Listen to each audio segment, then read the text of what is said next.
Сегодня мы обсудим возможность, механизмы поддержки экономических проектов, которые будут реализовываться в нашей стране. Определим механизмы, я так полагаю, способы.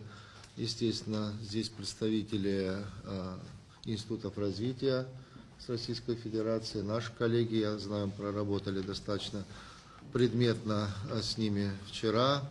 С учетом обращения президента в адрес президента России принято решение по льготному финансированию. Механизм финансирования, механизм льготирования он у нас согласован. Вопрос по самому механизму определения проектов, участия банков, участия здесь государства, республики. Нам надо здесь обменяться, наверное, мнениями, каким образом, мы уже об этом говорили предварительно, каким образом, какие предложения по отбору этих крупных проектов. И тут важно мне это понимание банков, чтобы они тоже, собственно, у нас там 3 банка, это ВЭФ, ВТБ и Руссельхоз. Есть разный опыт, предыдущий период работы этих банков на территории, значит, и он, его надо как раз и обобщить, и понять, и оптимизировать там нашу эту работу.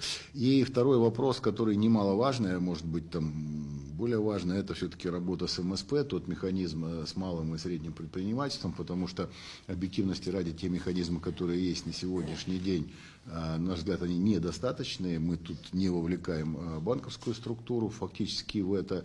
Будем так говорить, все в таком состоянии, которое требует нам сейчас подумать и принять решение, и попытаться какие-то пилотные проекты раскручивать в рамках поддержки малого и среднего предпринимательства.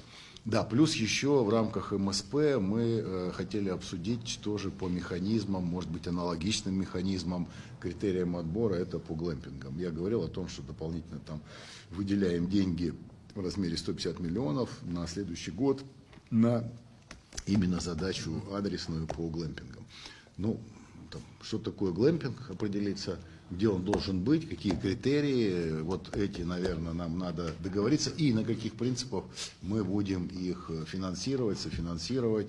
То есть тут вот тоже, собственно говоря, поле для творчества, которое... еще раз, у нас есть опыт и практика по этому, можем поделиться им, вы, может быть, какие-то свои особенности туда предложите добавить. Собственно, вот на этих основных направлениях, мне кажется, они на следующий год для нас должны быть такими базовыми. Если мы отработаем эти все конструкции, модели, то будет хороший результат.